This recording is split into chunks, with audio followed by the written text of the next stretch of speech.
Hey, hold on, flight. I had to mute you. You was loud.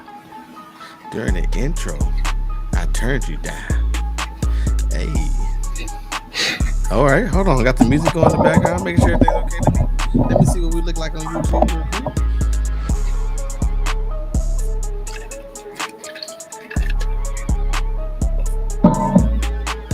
Let me see how we look. Let me see how we look real quick. Okay, we don't look too bad. You look clear. You look clear. I look like I'm supposed to look, I guess. Can you hear me? Yeah, I can hear you. Checking in. Music stop. I don't know what I did to the audio to where it's picking, or my mic where it's picking up everything, but okay, I thought that was me at first. I was like, I thought I heard something. No, I did have my computer because I was watching a little bit of the Cavs Celtics game, but But yeah, I But mean, nonetheless, it's picking up everything. it's picking up everything, which is surprising to me. Well, shoot, at least we're already off to a better start than we was last week. Man, you ain't lying. You is So not lying. I guess we'll take the victories as we can take them. Yeah, we ain't gonna complain. We're not gonna complain We're at not gonna all. complain. We're gonna be grateful. We're gonna be grateful. And with that being said, welcome to another episode of the Don't Cancel Me podcast. As usual, I am your co-host, Vino Flight. And I am Petrie Perfect. And man, I'm just excited that we are back and that, we are doing better than last week. Because I'm not gonna lie to y'all. I was pissed off last week. I was angry because it's a situation, when you know what's wrong, you can fix it. But I had no idea what was wrong because everything that I could fix on my end was done and it was still producing terrible quality. So it was definitely a unfortunate time. But like I said, we back. We better. We didn't let it defeat us too much, as you could tell, since we're live again this week. No, we weren't gonna let it do us like that. But what I want to see is, are we live on TikTok? On the TikTokerson? On the TikTokerson, on the Band app. On the Band app, yeah. We are. Okay. Oh, we are. We are live on TikTok, which is awesome. Cool. We'll let it rock. I'm trying to see how it really works in here, but I think this is the first time. No, I think I went live for the. No, I didn't. I was on Instagram. I was on the Don't Cancel Me Instagram page. So this is my first. This is my first time because I had to do the whole approval thing. True. Yeah, I had to do the whole approval thing. So let me see how you can. I also want to see something. Don't mind me. Can you hear that? I can. Oh, sound like Who Wants to Be a Millionaire. Yeah. And I'm debating if I want to phone a friend or not. What's this? Nothing. What's this? That sounds like an explosion. That noise anywhere. That's the DJ horn. It works. I didn't know it worked. Now I know. We just here trying stuff. We might as well. Last week was so bad. We just got to make sure stuff work now. Yeah, facts. But it's all good though. Yeah. That's what I was gonna do. But we're live on here, y'all. We, like I said, we want to apologize for. I did the whole pod like this. Yeah, I'm about to go give me one now. I'm about to give me one now. Oh yeah, we go on the show today. I definitely, like I said, we want to apologize to everybody last week on the show. We actually ended it a little early. We transparent on here, so we actually ended it a little early because we couldn't keep putting y'all through the bad experience. Connection that we was getting last week. So thank you all for that. We tried to have a good conversation. We talked about the big girl and Lyft. And shout out Big Demoss. After that there was a video of her getting out the car and she fell, and they said this is why she need to order an extra large. But some people have her back. Of course, anything in life today, it's not gonna all be on one side. So, but yeah, we got to talk about her a little bit last week, which was a lot of fun. So, but we had more stuff planned, but it's all right though. That's in the past. We're gonna keep moving on from that because we have so much that has happened in the last 2 days, in the last 48 hours. So much has happened, and it's exciting to talk about. And that's what this show was created for, to talk about these awesome moments like that. So, with I think with that being said. Let's just get right into the Grammys. Let's get to it. Let's get into the Grammys. There's a lot to talk about at the Grammys. It's a lot to talk about at the Grammys for sure. So yesterday was the Grammys, which is the Academy Awards for the music. Of course, it's part of the Grammys, Oscars, Tonys. What's the TV show called? Start with an E. Emmys. Thank you. So it's part of the Academy Awards. With all of those, and I think the Grammys starts. I think they're the ones that start the year off. I think the Oscars is next, and then so on and so forth. From there, we go through the year. So, a lot of this is where music's biggest stars come out to be celebrated. Performances, crowning achievement. This is how you're judged. This is how you are remembered in history with Grammy awards. You know, it depends on how you weigh what awards. You know, some people weigh the Grammys a lot, some people weigh the Billboards, the VMA. You know, whatever they decide to And do. But the Grammy, also, and also, I'm not, well, not no, to you cut good, you you good. off. Not only just like submit you in history per se, but also, I mean, for newer artists, this embark something very, very big for them. Right. For example, like Doechii. I mean, I'm she glad had you an brought her up incredible. because I don't know Yeah, who she is. I knew about her. I don't. I haven't been really listening to her music. I've heard a couple songs, and I knew she was talented. Then I actually I listened to one of the songs. I don't know what it's called. It was the second song she performed, but it's like some where she like sound like she talking to a homegirl or whatever, and she rapping, she's spitting. It's kind of funny, but kind of like unfiltered about like what she been going through. But her performance at the Grammys is absolutely phenomenal, and that's something that stood out to me is like up and coming artists. I mean, she's been in the game for a little minute, but you get to the Grammys and you perform and you have a performance like that gets the crowd out of their feet. That's something that people are going to remember forever. And now they're just going to be privy to and hip to your music from there on out. It just gives people an opportunity to reach another crowd that they probably wouldn't have reached before. Right. And you're absolutely right about that. And like I said, she was an example of someone like that, that can come into the game and get a Grammy, where some people have been fighting for Grammys their entire career, and they just for the luck of the draw can never get one, for whatever case can be. One of those people Right. was Beyonce. Of course, Beyonce, I believe, is the most decorated Grammy award winning artist there is, if I'm not mistaken. I believe she before Sunday night, she had, I want to say 50, was it 55 nominations or 55 Grammys? I want to I might feel have like been. nominations, because isn't it something where she was like they felt like she should have won more, but she didn't? Well, that's where I'm getting ready to go. Yeah. So that's what it was. I could look it up though. It was okay, cool. It was a big week for Beyonce, as she went on and won album of the year for Cowboy Carter. 35. 35. Okay, so yeah, but I think she is the most decorated Grammy Award winner.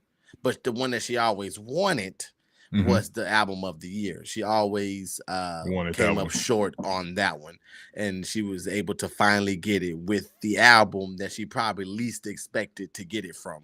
Absolutely. So there's probably other Beyonce albums that probably was more deserving, in a sense. I don't know if deserving is the right word, but probably should have won album of the year. But fitting, yeah. Thank you for album of the year. But Beyonce, of course, took the country world by storm by just sweeping. I think she got the best country album as well.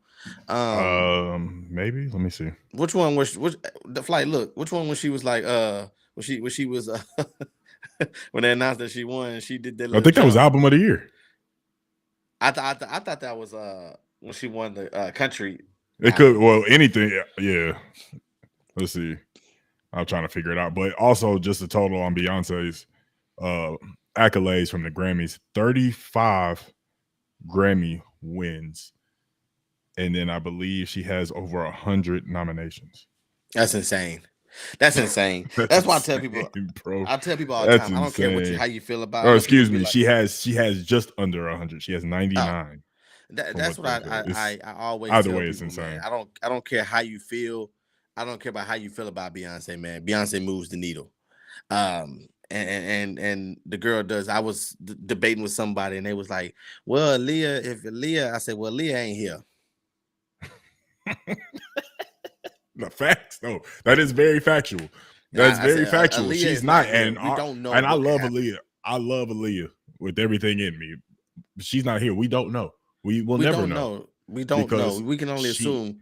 Yeah, we can only assume. That's it. The death boost. Yes, the death boost. But thank also, you, Raven. That's what it. Best country, best album, and best duo with Molly. Yes. Okay. Big sweeps. So. Winning yeah, that's why. Okay, so it was from Winning the Country. Yeah, because that one happened earlier in the night. I think the album of the year was at the end. I think that's the last one that they, or one of the last ones that they do. But Beyonce, people tell me all the time, well, when you talk, they be like, well, she ain't gonna out sing Jennifer Hudson. She don't have to. That's why I tell people about Beyonce. Beyonce don't have to out-sing anybody. She don't have to out-sing Jennifer Hudson. She don't have to out-sing Fantasia, Whitney Houston. It doesn't matter. I tell people all the time about Beyonce. Beyonce is not the best singer, and she's not the best dancer. She's the best at putting them together. And you she's have an to entertainer. She's one of the best entertainers to do it in the world, you know. And the girl can still sing. Yeah, and she can still dance. It's not like she's terrible at dancing. She's not terrible at singing. She's not, like, it's to your point, just to double down on that point. She's not the greatest at either one, but when you combine those two together, there's great singers that can't dance and there's great dancers that can't sing, but there's rare where there's people who are very good at both and can combine them together and be as amazing, as talented, as electrifying as Beyonce. See, and just like the Super Bowl. I mean, I'm sorry, I was typing Super Bowl, but just like the Christmas Day, you know, that was, well, I seen Beyonce perform at the rodeo years ago, but that was more like I just left Destiny's Child Beyonce. Yeah, I saw that too. Yeah, but this was like what I saw at the Christmas party, a Christmas Day game at NRG Stadium when the Texans played the Ravens. I saw that was it was quite phenomenal, to be exact. I can only imagine, man. It looked phenomenal. Yeah, it was. Of course, the TV made it look all way different than I remember when I was it the next day or something. I remember watching on TV with Chaz, and I was like, I don't remember when this happened. Well, shoot, because things don't look the same on TV as they do in real life. But you know, shout out to Beyonce. Shout out to Beyonce for having the courage to try something new. You dominated something for so long. You know what I mean? You dominated for something for so long. Now it's your turn to do something new. And you decided that you wanted to do country. She's not far off. She's from Texas. She's from Houston. Houston's home to the largest rodeo, the largest rodeo, I think, in the world, maybe, or for sure the United States, I believe. And not only was she able to, then she was shunned from the Country Music Awards, and to not only skip over their awards and go to the premiere awards and to walk away with best country album. Either the competition was weak or she deserved it. So we're gonna go with probably both, and it doesn't matter. We're gonna go with both, and Beyonce is gonna get her flowers with us today. So, and then she also announced the Cowboy Carter tour as well, which is only like a few select cities: Houston, Paris, London, Chicago, I think it was, Las Vegas. It was only a. Also, that just goes to show how, for lack of a better term, superior she is. She doing the tour. She only going to select cities. Like, you know, like you think about it, people go on tour. They go on tour for 3-4 months. They hitting every city that they can. Like, there's a lot of people that are at that level that still can't do what she's doing. You know what I'm saying? If that makes sense. Maybe I could be tripping. I just think the fact that she's going on tour for her country album and she's not doing it in, you know, 50, 60 cities in the US and then going on a world tour. She's doing select spots for a genre that she's not known for. Like, that's tough. Like, you have to be very talented to do such. I think it's also hard to do a country tour that big too. I mean, nah, I don't. I mean, there's people that it's not hard to do a country tour that big. I mean, there's country artists that do it, especially Beyonce. If she wanted to do a 60 city tour, she could. She probably could, but not. I think probably. I mean, of course, she's gonna. Beyonce is Beyonce, so people are gonna come anyways, no matter what she does. But I'm just thinking about country in general. Like, you'll be surprised, brother. I'm not saying that it ain't possible. You know, but it just ain't as, because country is not the dominant genre of music like hip hop and R&B is. You know what I mean? So I'm sure everybody listens to country music, but you really, country music does not travel overseas either. No, well, yeah, that and in that standpoint, you're right. Yeah, I highly doubt that country sing. Well, I'm not gonna say highly doubt. I don't know. I have no idea if they've ever been overseas. To country in London. Yeah, like, because it's not something that they can relate to. I'm sure they got some country out there. They got their catalog. They probably do. Yeah, I mean, But I will Listen to say, Morgan Wallen. out here though, they'll probably listen to more so like overseas. They probably listen to more so like pop country, like the pop type of vibe, like Morgan The Wallen. Beyonce. The Beyonce, yeah. But you know, if you ask them who Garth Brooks is or Tim McGraw, they probably don't know. Because I remember who was that? Who was that? That was at A&M Stadium. Which one of those them country mega stars it was at? George Strait? Him was it When George Strait came to College Station a couple months ago. What was it? 108,000 people. I think it was the largest, something like that, like the largest concert. I mean, he went to the perfect school and went to the perfect city and in the perfect state to pull that kind of crowd. But it was like 100 and it was like 108,000 people. Perfect venue and everything. Yeah, perfect venue. So I know they pulled numbers, but just as a like. But I see what you're saying. Yeah, I see what you're saying. When it comes to world tour and even like across different genres, I definitely see what you mean. It's probably not pulling the numbers of I'm sure people show up. I'm sure you have a type good situation. Tour. Yeah, you'll have a good tour. I know Morgan Wallen. I mean, he had the he was on. I'm sorry if I'm saying it's Morgan Waller or Morgan Wallen. Morgan Wallen, Morgan Whalen, one of them. I think it's Whalen. Cool. Morgan. So when Morgan's on tour, he has he kind of trended when he was backstage and he would come out with people from that city or whatever, and they would do the walkthrough and come out like the WWE superstars and stuff like that. And then he would, so he made it trendy, which who started that first? Was it him or was it Drake? I mean, I don't know if Drake. I guess I'm only speaking about country, so I don't know if I'm not gonna say he started it, so to say, but I don't know the answer to that question. But I know in country music that he was trending because of that. Yeah, I was just asking the question. I think he came. I think when he went to Tennessee, I think he came out with Peyton Manning. Yeah, so just stuff like that. When he was in Kansas City, he came out with Travis Kelce and Mahomes. I think when he was in North Carolina, he came out with Steve Smith. Oh, see, I didn't see that one, but my point is exactly how it was trending. But nonetheless, we're gonna give Beyonce her flowers here on the show. 1,000%. Congratulations to Beyonce. Shout out to Beyonce. Shout out to Beyonce for winning best country album, best album, and best duo with Miley Cyrus. Shout out to Hannah Montana. Shout out to Migos. So another thing about the Grammys that stood out too, I know we were talking about it in the pre-show a little bit, is Kai. Yes. Well, go ahead. What was well, for those who don't know, Kai Cenat, the mega streamer, first of all, was at the Royal Rumble the night before. Which was a lot of fun. We got a little time out. We got a little talk about that at the end. Shout out to In the Clutch with Ross and Dub. Love watching their stream yesterday. I pulled up their stream watching their stuff too. It was awesome. Yeah. But Kai was at Royal Rumble Saturday night, and then he flew to LA to see the Grammys. And man, Kai was like a little kid in a celebrity playground, watching all these people that he admired growing up and getting their attention and meeting them, even if it was for a brief second. So what was your thoughts on Kai Cenat and his interactions with all the celebrities that he saw? It's dope.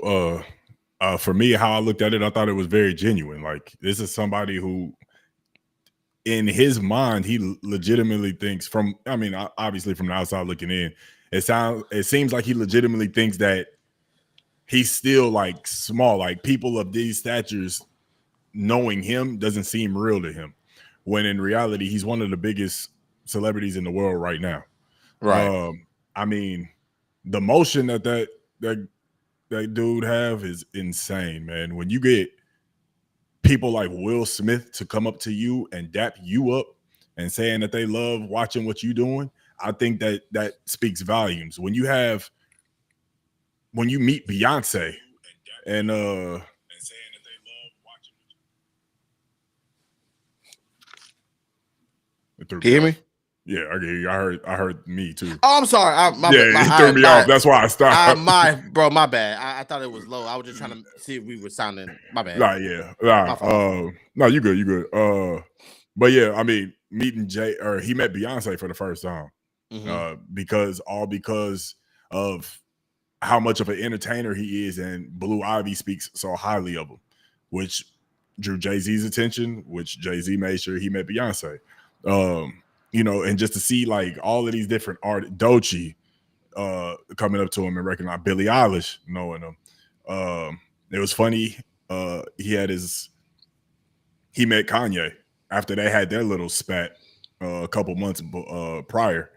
But I mean, it's just dope to see somebody like Kai who's really just making his own lane, putting streaming on the map, and you know that type of content creation that he does. He's doing dope things. I mean, and it's amazing to see, and like he's he's having a hell of a run, like a hell of a run. And he just got announced for making he's going to be in the NBA All-Star Celebrity Game for the second year in a row. That just came out today. So he'll be in San Francisco for the All-Star Game. So and as we speak right now, like he just left the Grammys for Sunday or Monday, and now he's streaming right now, doing a marathon stream with Speed, who also was at Royal Rumble. That's another streamer that's been doing some crazy things too. Yeah, I mean, yeah, they on Speed. Yeah, Speed. Speed got Speed got bodied. But yeah, man. I mean, it was dope to see Kai there. Dope to see the interactions that he had. It was dope to see how genuine he was when meeting these entertainers, and also the fact that he was able to stream it. He said he had to cut the stream off because they told him to cut the stream off because he had 250,000 people watching him at the Grammys instead of the Grammy numbers.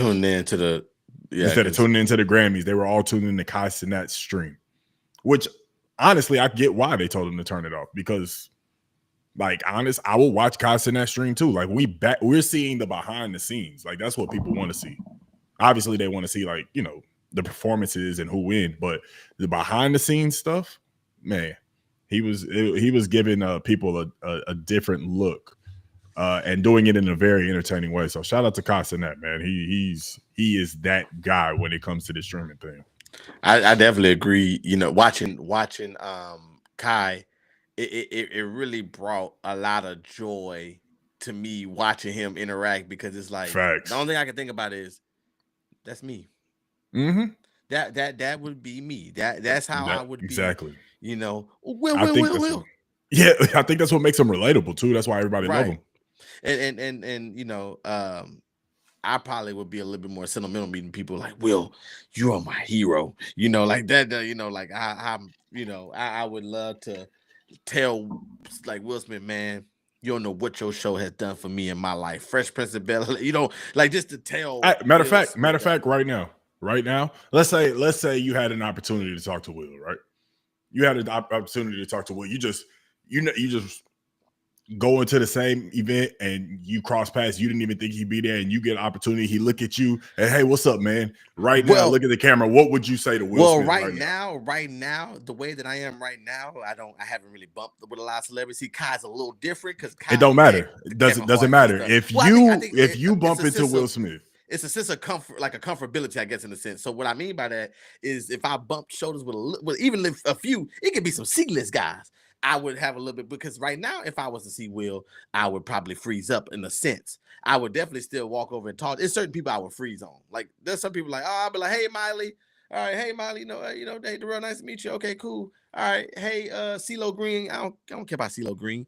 But if I saw Will Smith, you know, I would probably be like, Will, I'd probably say like a pleasure to meet you. Like I froze it when I met Martin. So I know I'll probably freeze up meeting Will, but I would probably say something like along the lines of, you know, first of all, nice to meet you. Introduce myself. Just in case you don't know. Like Shannon Sharp always say, I'm not gonna assume. I'm not gonna be that arrogant to where you don't know who I just assume you know who I am. Right. So introduce myself and just let them know, like, man, you are a hero for me.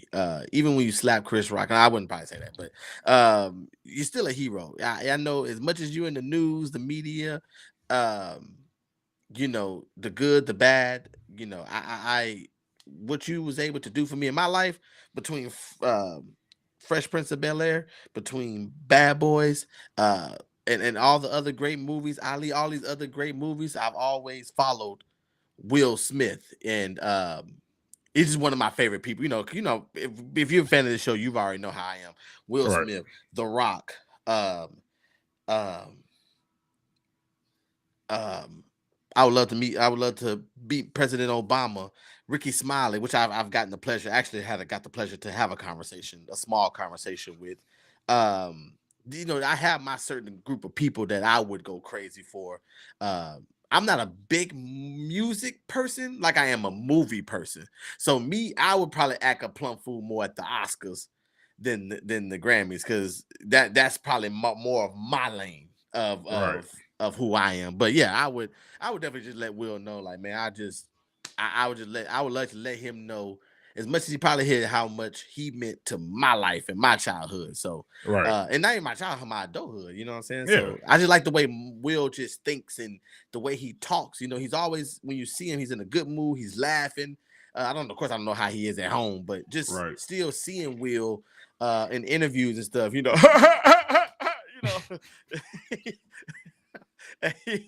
and just the when he talks, I listen.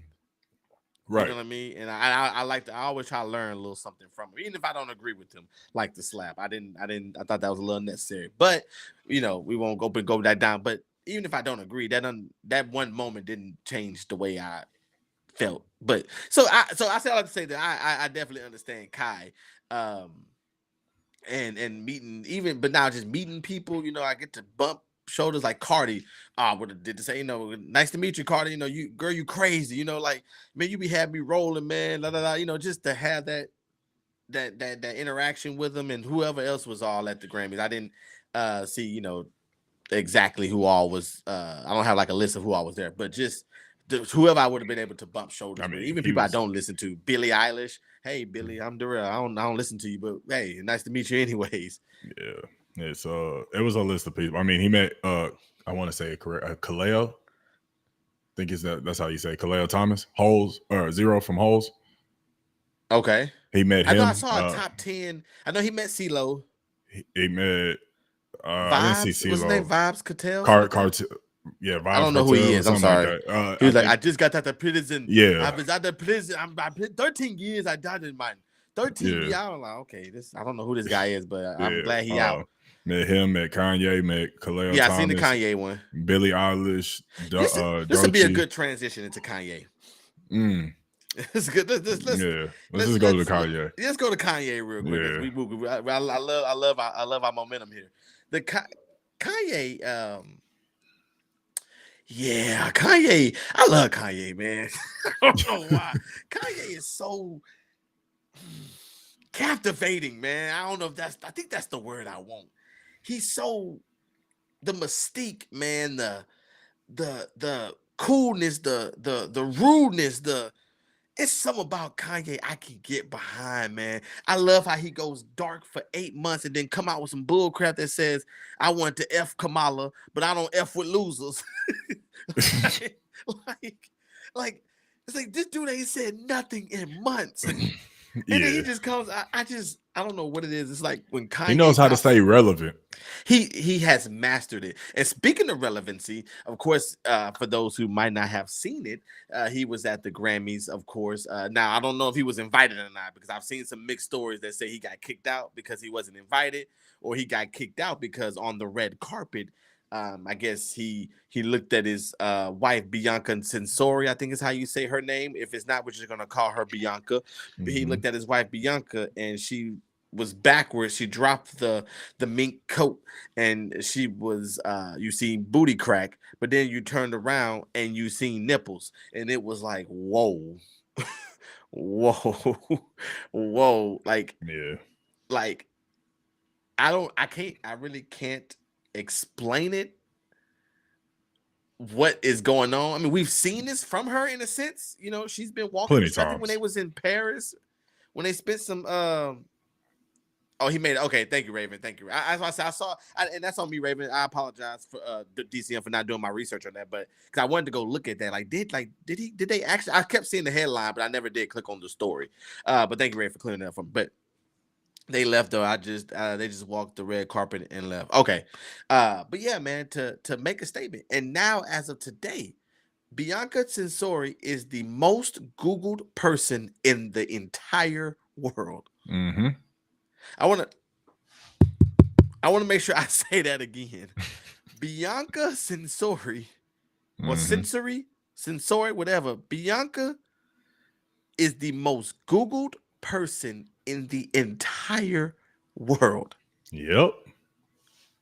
Donald Trump is kicking people out left and right. Signing this, she's even more popular than he is. Well, excuse me. Let me rephrase that. She's being searched more than he is. Yeah. It's crazy. I should have. I don't know if you can. I know I want to hear your. I want to hear your take on it too. I apologize for have you research and do your take. I want to know who else is on that list of the most Google searched people, and I also want to know what was your take on Kanye and Bianca. They just different. They different. That's it, man. They're just different. You know what I'm saying? It's just, I don't know. It's not surprising that she did something like that.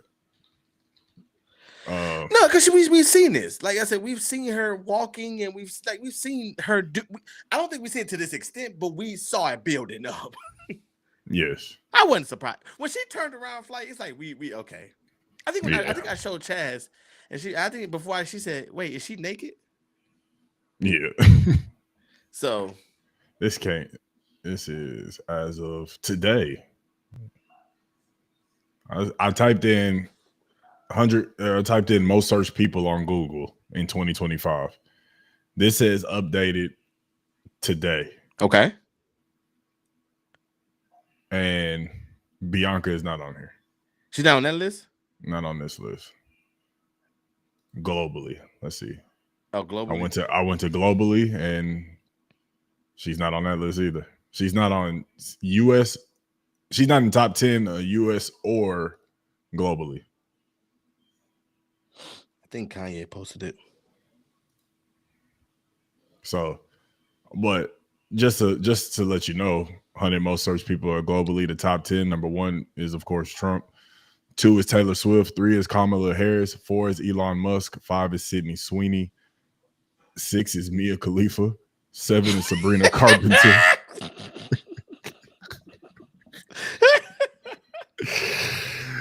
7 is Sabrina Carpenter. 8 is Vasco. 9 Sabrina is Carpenter. That's you've that's a singer. You've mentioned her before, right? Yeah, that's the one. That's the one that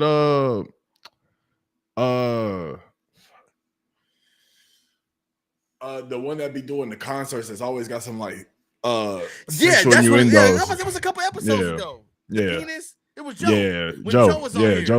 He said he had went to the concert. Okay. That's what that name sounded familiar. But ain't she being searched like that? Oh, she's very popular. And I then, didn't know. I never and then number 10, rounding out the top 10 for most people searched globally on Google is Cristiano Ronaldo. So, but Ronaldo's so big time. Yeah, man, what insane.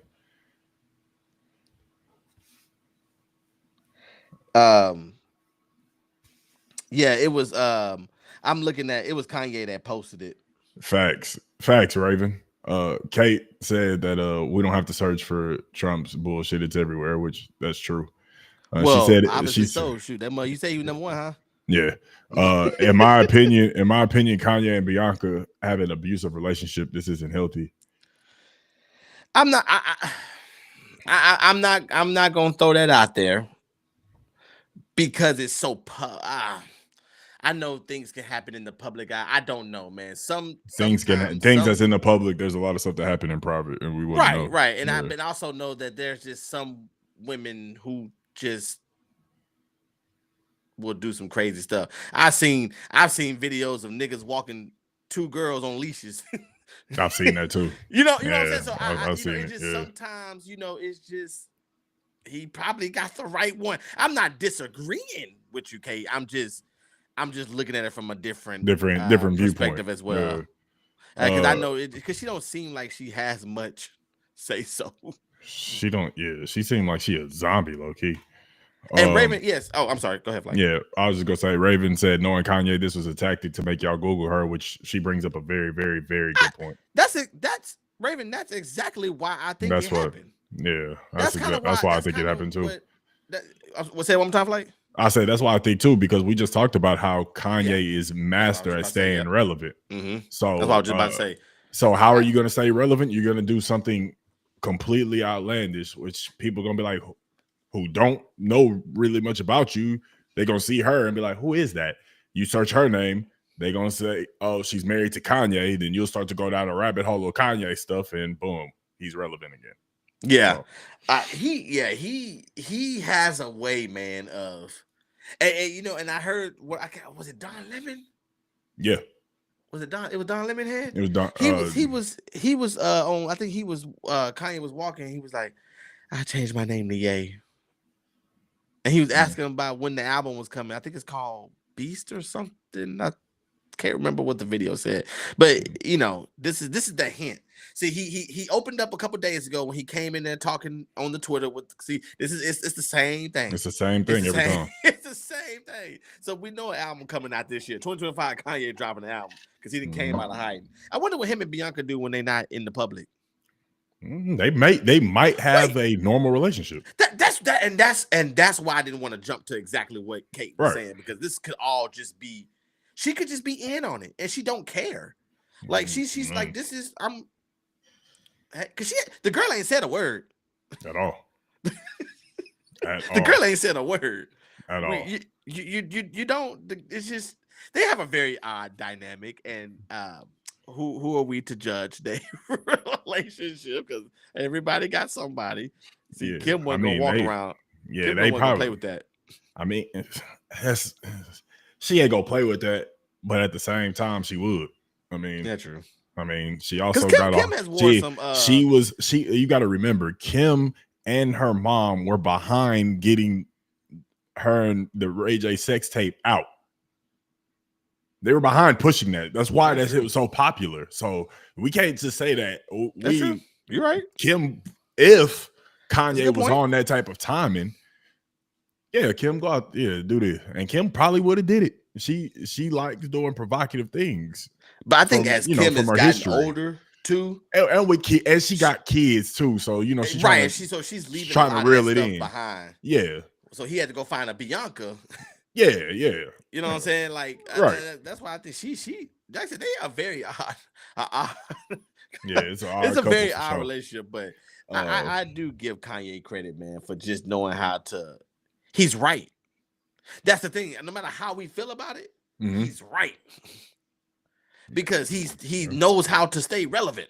He knows. He's a master at it. He's a master. So whether we think it's stupid, childish, abusive, crazy, he knows how to. He don't care how he doesn't care how he gets there. He just cares about getting there. What they say on Straight Outta Compton? Bad publicity. Was it bad publicity? Bad publicity is, or all publicity is good publicity. All publicity is good publicity. Good publicity. So, yeah. As far as it was one more. Oh, last thing for the Grammys. No, we got two more things. Grammy recap, really quick. Jaden Smith. Yeah. When he wore the 3-bedroom house on his head, I was a little confused on it. Was it a hat? Was it what was that to you? You're a little bit more fashionable than I am. So listen, I wish I could. I have no idea what he was looking for. I was like, I'm about to give me one of them, bro. I'm not thinking I'm going for the bachelor party. You might as well. Yeah, I think I'm gonna give me one of them, bro. Give me one of them 3 bedrooms. Yeah, you want to get a 3-bedroom? A 2-bed, 2.5 bath might be a little cheaper. Yeah, I want a hood house too. See, he had a Beverly Hills home. You want a trap house? Yeah, I want a trap house. I can get that mug at Spencer's.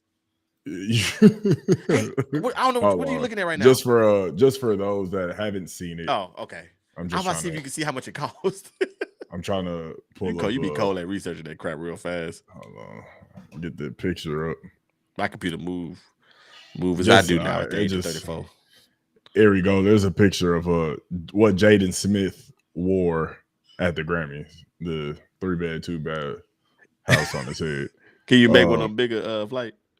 Let's see. Every time it just takes me to a damn what's it called? Take me to a website. Okay. But yeah, we see it though. Yeah. So, but yeah. But that's what it is. Let's see. You said how much it costs? Yeah. Let me see. I probably could find it real quick. Let me see. While you look at, I'm gonna say, okay, he's a Smith. They got money. It's a fashion statement. Probably was made by Ed Hardy. I'm gonna say, Just to let you know, it was called the Vampire Castle headpiece. okay, you got the price in front of you? Almost. Okay, I'm gonna say it had to cost between $5,000 and $7,000. Classic black Louis Vuitton tux. But it was his massive Vampire Castle headpiece that had everyone talking. As for the cost, around $4,600, according to the New York Times. So I was off. Okay, so I said between 5 and 7. So I was. That was just the castle, by the way. Yeah. That was just the castle. The headpiece cost $4,600, ladies and gentlemen. That's it. I wonder, do you take it off when you get inside? I wonder if it's like, is it Velcro in the back? I wonder if you gotta get like fitted. Like, is it like a 7 5/8?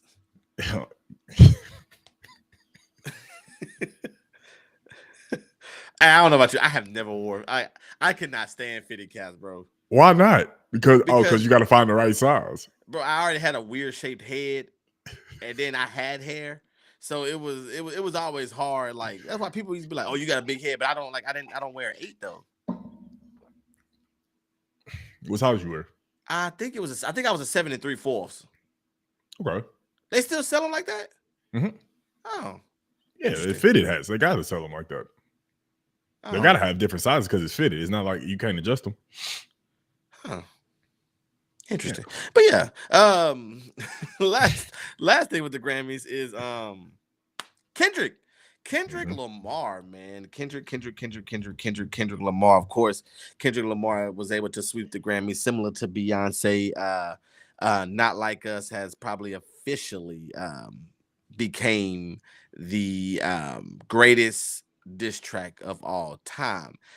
Kendrick won, was it best record, best rap song? He won best record, best rap song. Let me see. I know he had a hand full of 5 of them. I think they showed his picture side by side to when Lauryn Hill did it. Yeah, that was a tough picture. Okay, just show me Kendrick Lamar's wins. It's showing me everybody's wins. Shout out to Ant in the chat, big Kendrick fan. West Coast, he loved West Coast music. Shout out to you, Ant. Song of the year. Go ahead. Real quick. Shout out to Ant, man. Ant always goes and watches our episodes, even if he's not in the chat. He always goes and checks out the episodes on YouTube and leaves. Hey, shout out Ant, man. Shout out. I appreciate you for always taking time, bro, to listen to it and do that. So my bad, Flight. Go ahead. Nah, that's love, man. We appreciate you, Ant. God. All right, so what did Kendrick do at the Grammys? He had Song of the Year. Not Like Us. Not Like Us. Okay. Best rap performance. Not like us. Best rap song. Not Like Us. Best music video. Not like us. And then I'm trying to find the 5th one. Well, that seems like the same thing.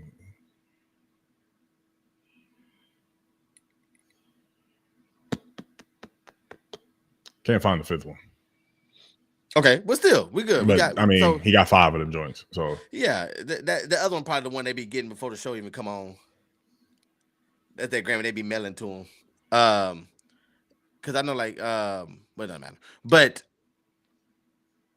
Ant just said it's not the greatest, but definitely the most decorated. And I'm curious in chat. I'm curious too. What do y'all think is the greatest diss track of all time? I can see where you're going with that. Most decorated. But when it comes to accolades, I mean, because it's kind of like I think with this is kind of like I compare it to athletes, okay, and the conversation of the GOAT, right? I mean, also with rap artists, the conversation of the GOAT. When it comes down to it, at the end of the day, is always going to be opinionated because there's like, unless everybody has a certain scale that everybody can agree on with saying this is what qualifies you as being the greatest to ever do it, and everybody can agree with that, then okay. But there's no set scale that says this is the greatest or this is what qualifies. Everybody has their own reason as to why such and such is the greatest. Do we go off of accolades? Do we go off of streams? Do we go off of wins? Do we go off the actual lyrics? Do we go off the actual rapper and what they can do and how they rhyme schemes and they flow? Like, it's so many different things that go into it to qualify it to be great, and it's always going to be opinionated. That's how I look at it. I like the way you look at it. I think that you can judge it in a sense because I think you have to judge it based off what it is. It's a diss track. What is the point of a diss track? It's for me to attack my lyrical opponent and embarrass him in the best way that I can. Right, but what will make it the best though? Because we get that's the preface of it, the premise of it. But like you said, you feel like it. Not you feel.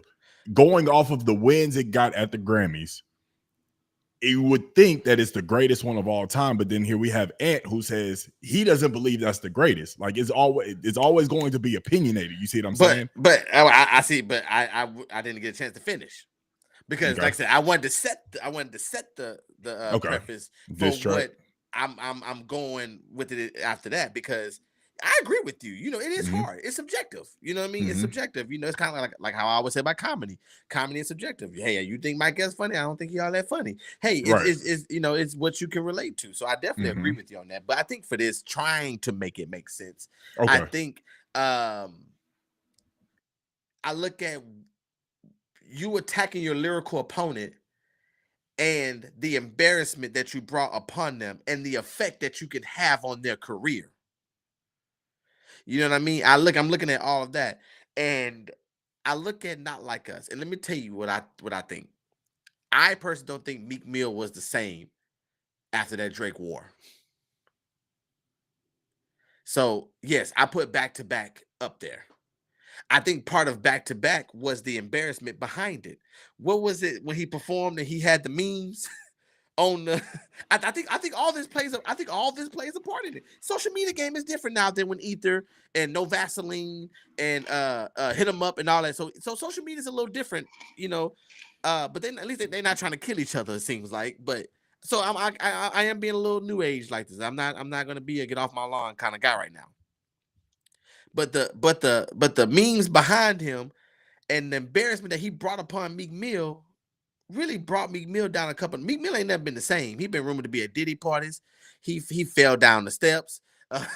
He fell down the ice steps. He did the famous "Get Up." Meek Mill has not been the same. And I can't think of a dope Meek Mill track that he's put out since that war. You know what it was? Okay. The one with Drake.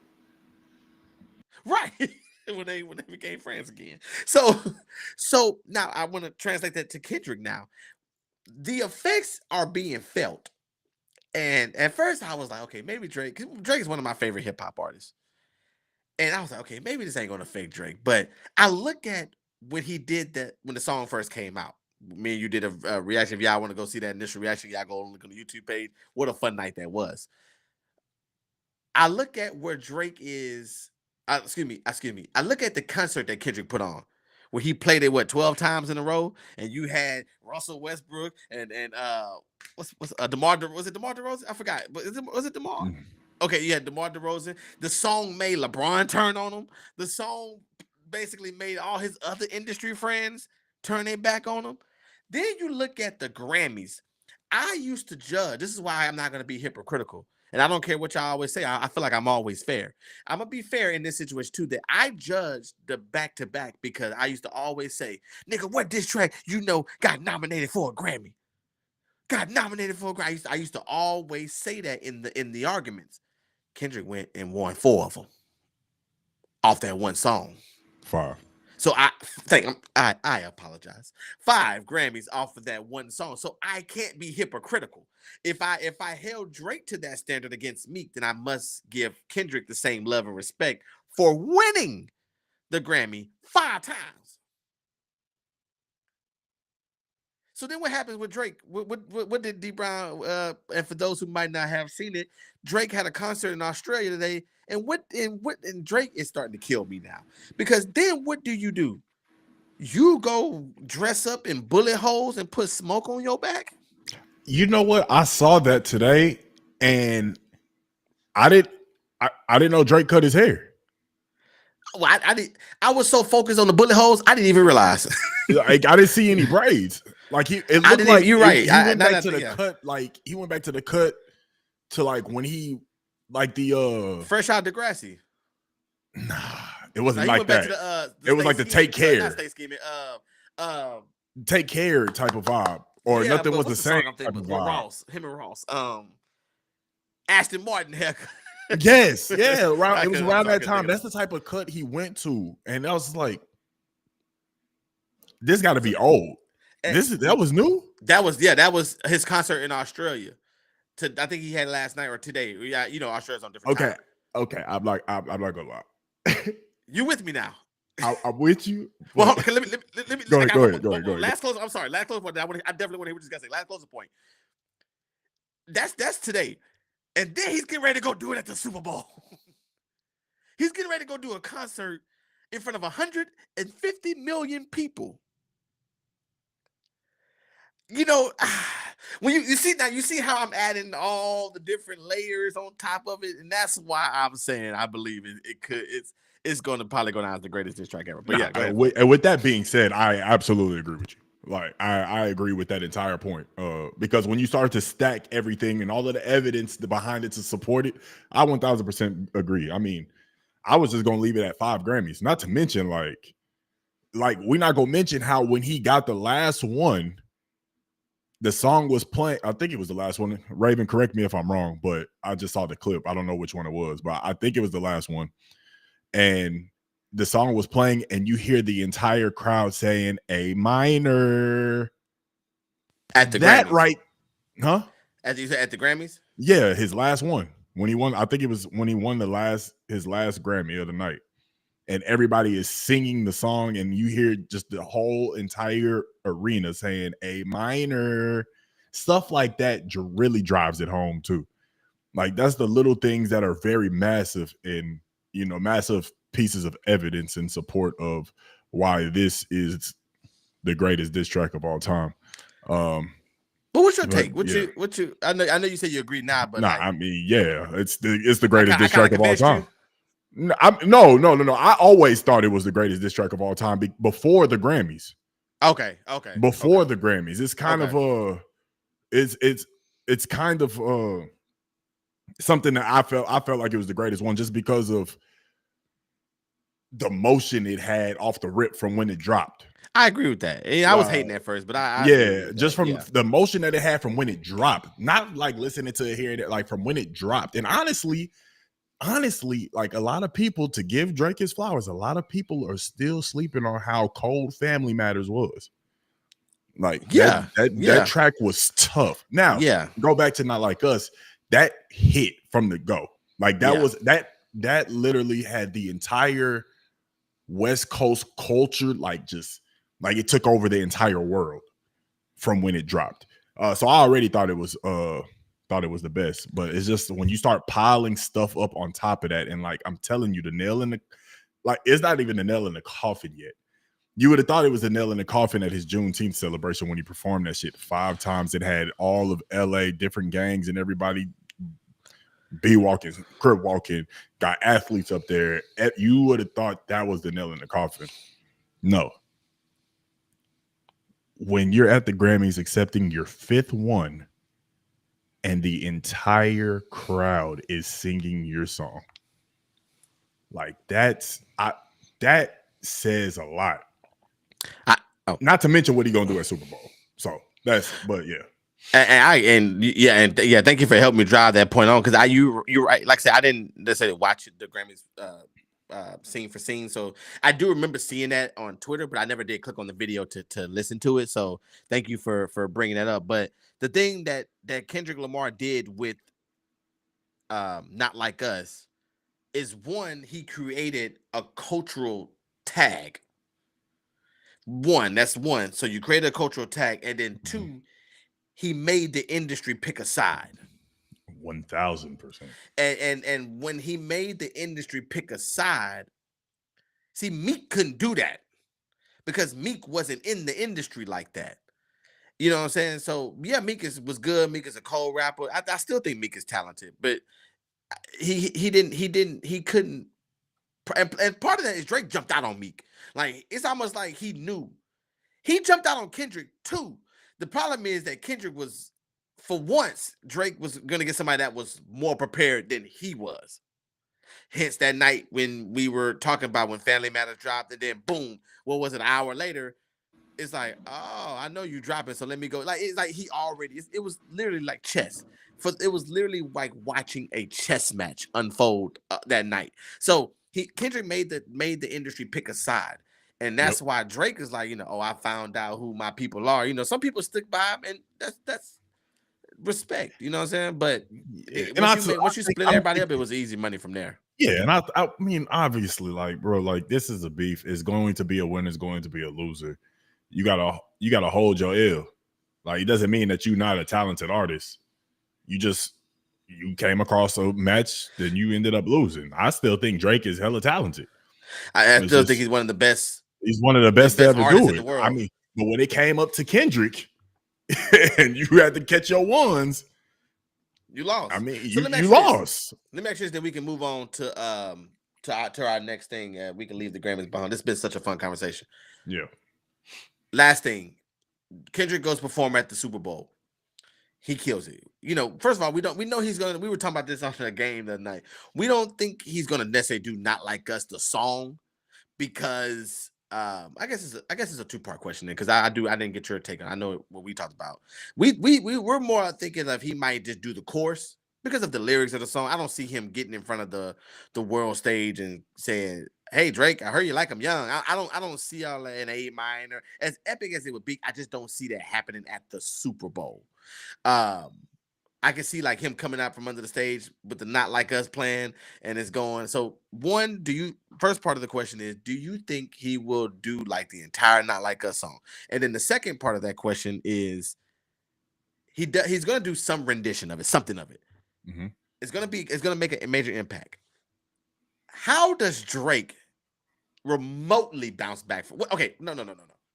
What is Drake's next career move after this Super Bowl performance? All right. So to answer the first part, I think that I agree. I think that the lyrics are a little bit too much for a Super Bowl performance. I do think that it's either going to start or end with "Not Like Us," and it'll be dun, dun, dun, dun, and you'll just hear the beat, and then "They Not Like Us," and then he gonna have his dances and everybody. That's going to happen. It has to happen. So you say he's gonna be in the? So you're saying "Not Like Us" is gonna be played in the beginning or the end? Yeah, one of those. So because I don't think he's gonna. I mean, it could, but I think that he's just going. What's your gut say?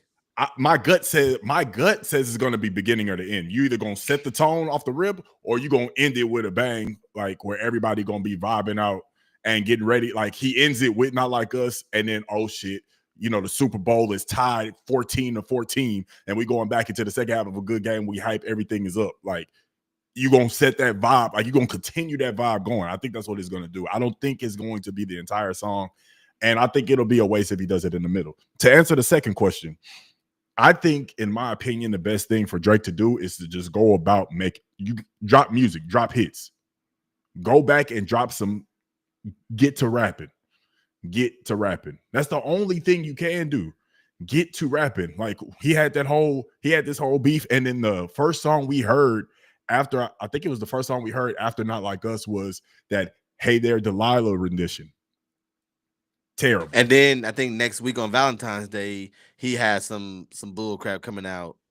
Him and Party Next Door. Yeah. So I agree with you on that. But like, just drop some hit. And I will say the one cold thing he had between this beef, and I could be wrong. My time is all messed up. But the feature with Sexy Red, that was the hardest thing he put out during the whole beef thing. I say, ooh. Yeah. Yeah. I agree with you on that. He went facts. in on that verse and then flipped Facts. the BBL Drizzy beat and rapped on it, which I was like, there we go. That's what Drake has to do. But then after that, like you don't hear anything. Like he put out that random freestyle that apparently was taking shots at LeBron and everything, which it was cool. And then his camp apparently gave academics the academics the 2-man thing. Like, and it's like, it's like you start to make music. Okay, there we go. You give academics that. And it's like, all right, bro. It's just kind of like, okay, you hit that, you put out that fire verse on Sexy Red song. And like you cool. Like you can ride that. You suing for streams. Oh, true, bro. I see what you say. Yeah, I see. Right. Yeah, you know what I'm saying? I see. It's like, oh, boom, you came up with that freestyle. Hell yeah. Yeah. You threw academics that LeBron and him used to run 2-man. Like, come on, bro. Yeah. Like, just make music, go behind the mic, kill the verse, and do that. Move on. You gotta hold your L, bro. Like once again, I'm gonna say it again. Family Matters might be the hardest song in all of that. For me, it's between Family Matters and Euphoria. I think those two were genius tracks, genius penmanship on both of those tracks. We just didn't have time to enjoy. We didn't have time to enjoy Family Matters because Not Like Us came shortly after that. Like he had whatever, Meet the Grams or something. After, he had Meet the Grams, and then right after that, at his family tree. Yes. That was cold too, though. That was cold, but he also was allegedly fed false information because he said Drake had a daughter. Right. Yeah, so we ain't seen nothing about that.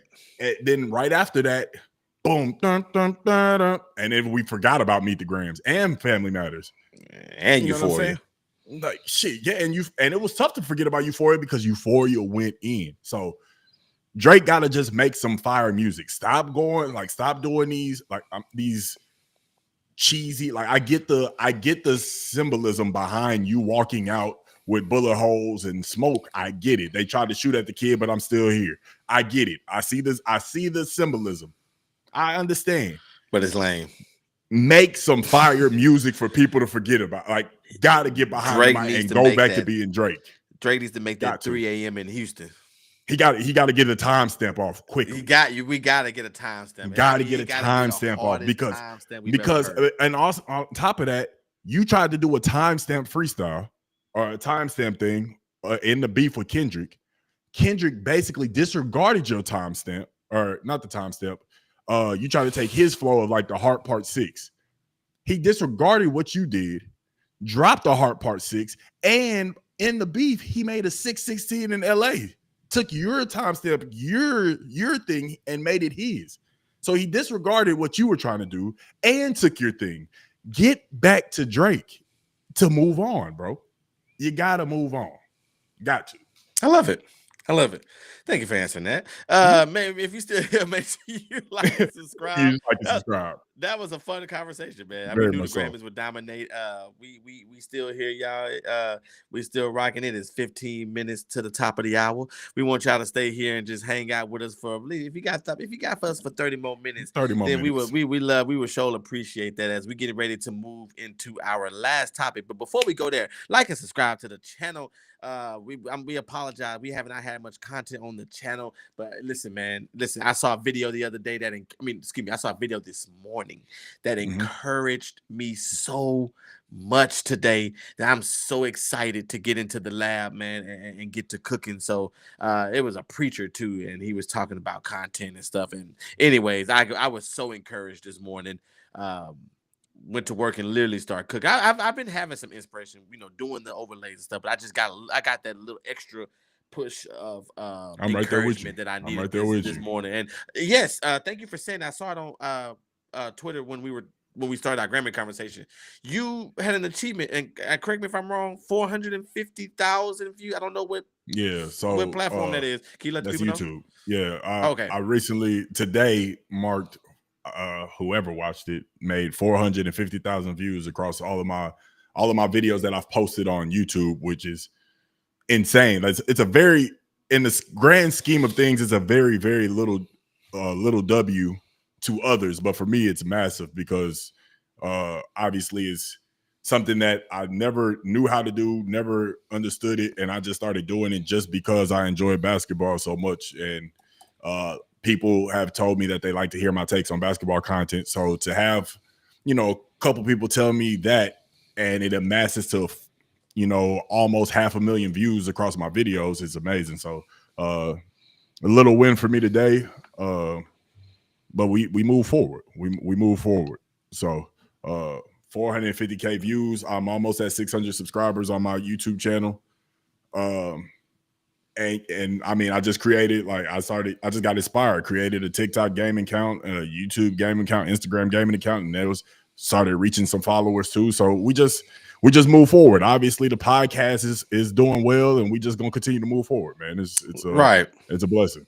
So yeah, congratulations to you on that. Appreciate that. And what an accomplishment. You win, we all win. So it's a lot of fun to see that. What else I was gonna say? Little news break. Let's see. That was just kind of like a little news break. Marvel released Fantastic Four trailer today. Awesome trailer. Marvel's first family. Yesterday they released the Final Destination trailer. Final Destination is coming back. Of course, I was so crazy enough. I was more little 2 minutes here. I was a little more excited. Not but after I watched, I was more hyped after I seen Final Destination than I was for Marvel's Fantastic Four. Okay. Now, as far as movie, I'm more excited for the movie, but if it's something about Final Destination that has always excited me. And I was talking to someone about it, and I said, this movie, if you watch the trailer, get a chance. Are you a fan of the franchise? I mean, I'm not gonna say I'm a fan of it, but I've seen it. I don't hate it. I feel like we've all seen it. We've all seen it, yeah. And this is where I'm about to go to really quick before we move into our last thing. The thing about Final Destination is that I don't even care about I don't care about how everybody else die. How are you gonna traumatize me in the beginning of the movie? Right. Like that's what I want. That's what I want to know when it comes to this movie. You've done it with an airplane twice. You've done it with the roller coaster.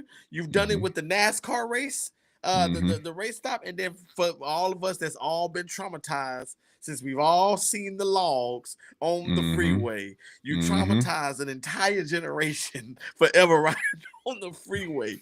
How is this new movie going to traumatize me for life? And that's what I'm so excited to go see. So, finally, so that's just a little bit of that. I don't think there's any little small. I think that's it for that. I wanted to get that out just for those who probably didn't know. Marvel's first family dropped it. Oh, and then we have the Super Bowl trailers as well this week.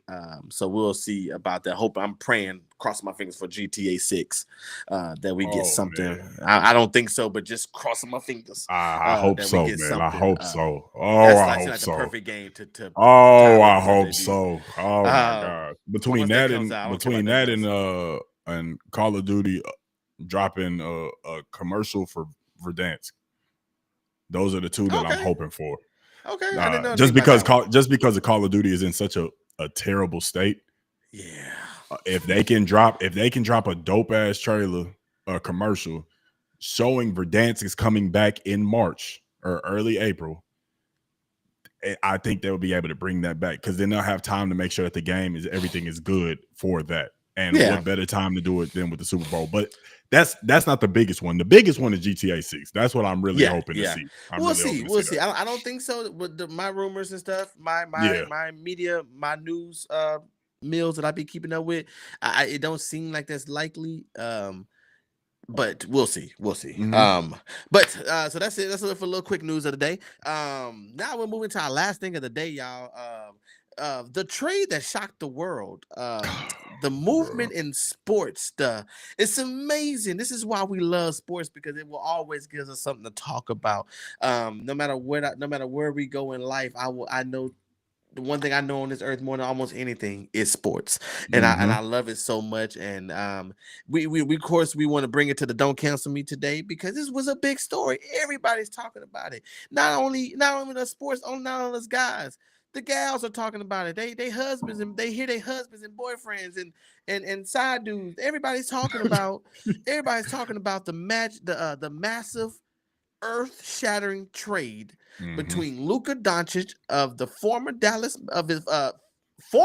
Maverick, Luka Doncic, being traded for now former Los Angeles Laker Anthony Davis.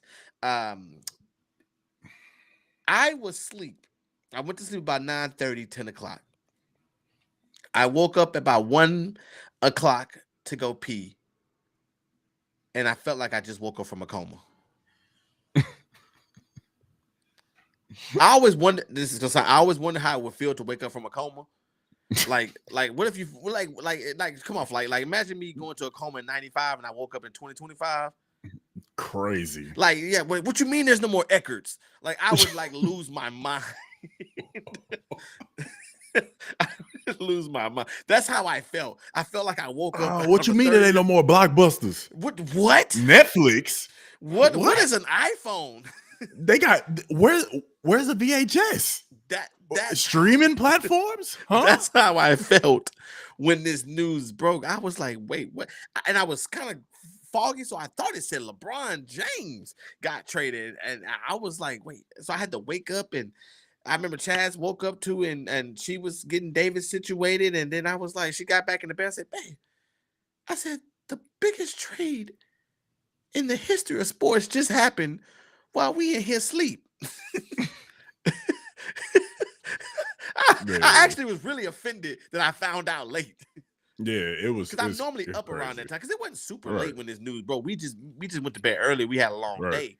So, anyways, mine a little quick because I definitely know you dropped video on it, and I definitely want to get your take on it. But man, Luka, I always said when LeBron retired, Luka was gonna be my next favorite player. He's gonna be that guy that I watch. That guy you get to watch them next to each other. And I didn't think that's not where I was going. You're absolutely right. And he's also gonna be a Laker, so I guess I'm gonna be a long-term Laker fan now. I thought this was only gonna be a temporary thing for me, but it seems like I'm here for the long haul, now. So it's massive. I don't understand. So let's get into it. I don't understand why the Mavericks did it, and I look at it and I try to. This is one of them trades where you almost have to start becoming a conspiracy theorist.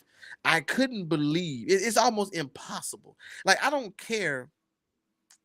We're gonna get there in a little. I guess I'm about to get there right now, Raven. Why it was so shocking. So I got my thoughts. Okay. So I'm gonna make quick because I want to hear what I want to go back if I don't want to take up the time. I look at it, don't make sense because he's young. He's 25 years old. He's 1 year. Oh no, excuse me. I'm sorry. He's 7 months away. 7 months removed from taking his team to the NBA Finals. He averaged 30 in the season. Averaged 31 in the playoffs. Didn't shy away from big time moments. Hit big shots. We all. Where were you when he put what's that garbage? Rudy Gobert. Thank you. When he put Rudy Gobert through the ringer and hit the game winner in his face. Right here in that damn living room. Watching it. Thank you for really telling me where you were. Yeah, I remember. So hit big shots. So what? He likes a little hookah. So what? He likes to have a little beer. This man is giving you 31, and I think it's malpractice. And I know I'm all over the place. I know I'm trying to get all my points out, but I think it's malpractice. The fact that the Dallas Mavericks basically stole 107. What's my number, Flight? 117 and 12? 117, 118. So okay, so I was right. 100. They stole 117 million. I can't see it no other way. They wrong for that. They are absolutely wrong for that. So it leads me to believe that Luka, I can't think of no other reason than Luka had to do something behind the scenes that we don't know about, because that is the only thing. And what did he do? And then, even if he did, Flight, what did he do that was so egregious that you said we can't win with this guy? Even Jason Key was at the look. Jason Kidd looked like somebody put a gun to his head and said, "You better not say nothing when we go do this press conference." Yeah. He, you know, the fact that nobody called LeBron, nobody talked to Rich Paul. Like, this was literally done in the shadows, in the dark. Well, What no, did Rich Paul knew? Rich Paul knew. Okay, I thought. Well, I think Rich Paul eventually knew because when he eventually got traded, right? Or they knew the whole time? Rich Paul knew because he's Anthony Davis's agent. Rich Paul was told not to tell LeBron, apparently, allegedly. And so, that is the story, allegedly, because Anthony Davis is part of Clutch. Right, which I knew that, but I just thought all this. Okay, but either way, it was still done in the dark, done in the shadows. So Luka had to do something to agree, and that's why it's so shocking, Raven. To answer your quick question before I turn over to Flight, it's shocking because he's young, and there are other players in the league that other teams deal with way more than what Luka can possibly been doing behind the scenes. The Pelicans are putting up with Zion. The Sixers are putting up with Embiid. And he can't even play back-to-back games. You see what I'm saying? And won't. And won't. So there are other teams dealing with other players that's probably doing way worse than with Luka. I just it's so Raven. You don't normally get rid of people that's this young, a major superstar in the middle of they couldn't even give him the decency to play the year out. I'm gonna shut up. Go ahead. That's how I'm gonna start it. I know we're about to go on a whole nother dive. We're gonna dive more into it, but that's kind of like my little. I haven't had a chance to talk about it publicly, and so that's kind of like my little quick thoughts on it. That was out of all this, they robbed him. To take $117 million away from a man who brought you to the NBA Finals. I just feel like there's a way you do business, and I know it's a business. I know there's that nobody's safe or whatever the case could be. But what y'all just did should be a crime, and they should be sued for that. I feel that. And Raven, to put it even further in perspective, I can't remember ever a time in NBA history where a player who has not even entered his prime yet has been traded. Just to let you explain what prime is. Yeah. The prime is basically when you enter in the best part of your career. The best part of your career. And the NBA prime is from like the ages 27 to 33. Luka is 25. Now, with that being said, Raven, just to give you a little idea of Luka's resume. 5-time first team All-NBA, one of the best players in the league. 5-time NBA All-Star, once again, double down, one of the best players in the league. He was the Rookie of the Year in 2019. He's number 2 all-time in playoff points per game at 25. Number 3 all-time regular season points per game at 25. Number 6 all-time playoff triple-doubles at 25. And number 7 in all-time triple-doubles at 25. So to trade somebody who the organization has deemed as the cornerstone of the franchise is absolutely mind-boggling, and it's absurd to think that a GM would do that, especially when you hear that the opposing GM that you're doing the deal with was laughing at you.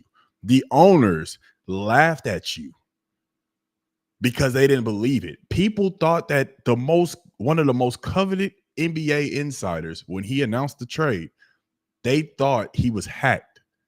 He thought he was hacked when he got the news to his phone.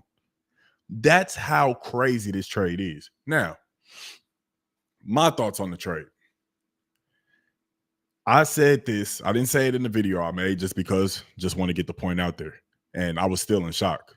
I was playing the game, getting content, and somebody told me, and I didn't think nothing of it because they didn't think nothing of it. They thought it was bullshit. And I was like, that is bullshit. Until I looked at my phone and seen the alert. I was telling Kate, there's definitely something behind the scenes that happened within the organization between LUKA, Nico, and anybody else, but mainly LUKA and Nico. They were butting heads behind the scenes. That's the only reason why for him to get traded, because of the stuff that he's done for the Mavericks in his short time in Dallas. It's something that you can't just end up trading away like that. They say it's his conditioning. It doesn't matter. LUKA always comes into the season a little heavy, and he ends up slimming out. And also, as he ends up slimming out, he ends up dropping 40s, 40, 15, and 12 on a very efficient night, and the team winning by 25. Y'all winning, y'all getting to the playoffs. This trade shows that there was some real beef between LUKA and Nico. It was real beef. That's my opinion. And it's starting to come out to where they're saying that there was actually some beef between LUKA and Nico. It even goes back to the finals. I know I made a video on how terrible of a defender Luka Doncic is. And to be a superstar, you don't have to play the best defense, but you have to put some type of effort. And the stuff that I saw in one of the games, he was absolutely terrible defensively. So much, in fact, that another coveted NBA insider for ESPN stated that he said he was so hard and so aggressive, on Luka Doncic's defensive play that he thought he would have got some type of answer or some type of call from the Mavericks, and nobody reached out to him. That says a lot. When media personnel is straight dogging your superstar and nobody from the team reaches out to say, hey, watch your mouth, that's when you know they were tired of Luka. Apparently, Jason Kidd was tired of Luka complaining, which Luka complains a lot to the refs. They was tired. They was tired of all of the antics he has. And then he was also saying stuff like, every time I get somebody that I have a relationship with, or every time I get somebody I like, they take everybody I like away. They trade everybody I like away. And they didn't like that either. But it's a reason behind it. There's some real beef in that organization between Luka and Nico, which is the reason why he got traded for. I really don't like how people are really slighting AD. I get that he has injury issues and he's injury prone, but Anthony Davis is still one of the greatest players to ever play the game. It's rare. It's rare when you have people make first team All NBA and first team defensive All NBA. It's rare. And you said something too I wanted to clarify on. I didn't want to interrupt. When you said that Luka has won 5 first team All NBAs, and to put that into a really good perspective, like you said, he's 25 years old. Steph Curry hasn't even won that many. Just to double down on it. That's how good Luka Doncic is. I wanted to throw that little nugget in when you said it, just so people can, for those that's not the casual basketball fans, they can understand. Okay, I know Steph Curry, man, he's good. So he's doing that, and he's only we're both like, because to me and to you, it seems like that's the only thing that makes the sense. There's something behind, but then it begs the question of what is it that's so, because so many organizations put up with so much, because like one of my favorite things Shannon Sharp loves to say on Nightcap, shout out to Nightcap, Ocho and Shannon, is he loves to say they'll tolerate you until they can replace you. And honestly, that's probably where Nico was at, because there's a lot of stuff behind the scenes where Nico was allegedly, I don't know it all. And as I'm looking at it, the Lakers are about to play the Clippers, and I'm watching Luka in a Lakers jacket walk to the sideline, which is still mind-boggling to me that he's a Laker. Turn that on, yeah. Like it's insane that he's a Laker, but it's I think that's where Nico was at. There's a lot of stuff that said Nico was AD's Nike rep and this, that, and the third. So he's been trying to get AD for a minute. Allegedly, AD and Kyrie been trying to play together since 2018. So it's a lot of other stuff, but I mean, it just still don't. You just don't get rid of that guy like that. You don't. But there's also in my opinion, there's a lot of GMs and everybody that's scary. They feel these players. Give these players this power. You give these superstars this power. Obviously, they earned it, right?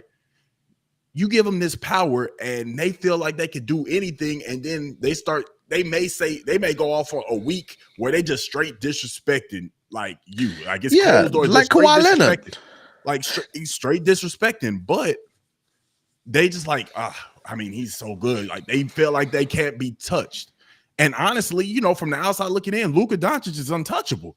You don't trade him. But Nico obviously was like, I could go and get Anthony Davis, and I guarantee you we'll still get to the playoffs and make some noise, you know, without you. Because we got something that we're trying to build, and we need people that's all on board, and it seems like you ain't, so we got to get you out of there. Now, it still seems crazy, but when I listen to Nico's press conference about trading Luka and how they said they were looking to they had a certain type of culture, and defense kept getting brought up. If you watch basketball enough, I'm not saying this is reasons enough to get rid of him. Right. You just stating the facts. I'm just stating the facts. In my opinion, you could have easily still did what you were trying to do and built it around Luka Doncic, because there's not players like Luka Doncic a dime a dozen. They're not even a dime a dozen. It's very rare to find a Luka Doncic. And you still could have built the team around Luka. And when it comes to defense, you know, they were top 10. They were top 10 last year in defense. Okay. I know I heard one of the sports analysts say when I was listening to him, they were top 10 last year and made the NBA Finals, where they took down Anthony Edwards and the Timberwolves. Who else did they take down in that playoff run? They took down. I know Luka is the Clipper killer. It was like Clippers Suns. You know how I feel about Paul George. They can pay him. Yeah, but here's the thing though. Yes, the team defense was spectacular. Luka is one of the worst defenders statistically in the league. Flight. So you can. Sometimes you gotta take what you can take. You know what I'm saying? I mean, that's why I said you should have built around them, which is why it's crazy you trade Luka. But for the GM purposes and what the Mavericks apparently are trying to build in their culture, they want everybody to be bought in. You know, you trade Luka, who is phenomenal offensively, but absolutely horrendous defensively, to go and get AD, who is phenomenal offensively and defensively. He just gets injured. What people fail to realize is, because this trade is more so about Luka being traded and not so much AD. And I could go on the Lakers for a little bit as well. But what people fail to realize is that the Mavericks are still, as long as they stay healthy, and this is with any team, you got to stay healthy. You got to have a little bit of luck as well. The Mavericks will make some noise. Anthony Davis got traded, waived his trade kicker, which means, for those that don't know, the trade kicker is if you get traded, you get an extra sum of money. He waived it just so the Mavericks can go and get some other players, which they just did today, and they went and got one of the best 3-and-D guys in the league to up that culture that they're trying to build.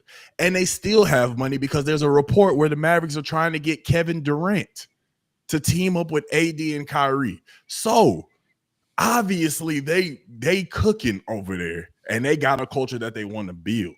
It's just crazy that you traded Luka when you could have done this. You could have built around Luka. I think you could have built around him. You could have signed him and traded him in the offseason. Well, I think you have to wait a year after you sign him, but you could have probably gotten more from. I mean, I know AD is great. You know, I'm gonna miss AD. Hey, help Bron win a championship. But there were just so many other things. The fact that they wanted to get rid of him now, it says a lot too as well. But I will, to go to the Lakers standpoint, for the Lakers, it's a win for them. This team just somehow just keep a superstar. It's a win and a loss, because you completely disregarded what LeBron and Anthony Davis said. Well, I won't consider it a loss. I think it's a loss for this season. I do think yes, I agree. But that's okay. They probably weren't going to win anything anyways. Right. So that's probably what Jeannie was looking at, you know, making this decision. But with her bringing in Luka, now we have Jeannie had nothing to do with this. This is Rob Pelinka doing. I mean, she's the owner, so she's she signed. Like I know what you mean. Yeah, he's making a deal, but the owner still has to sign.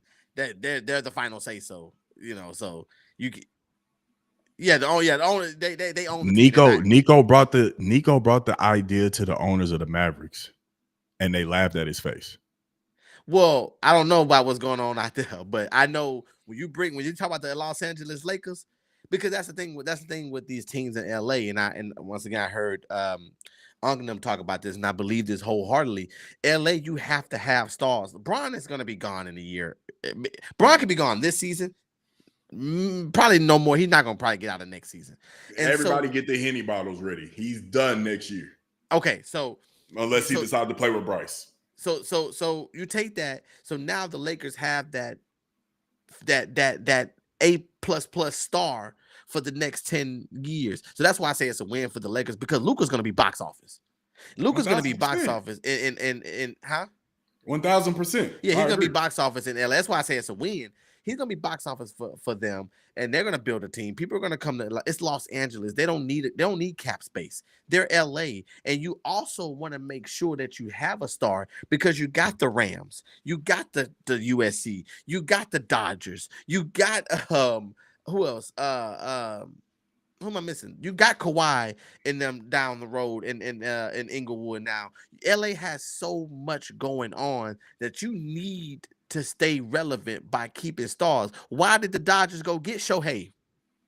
Mm-hmm.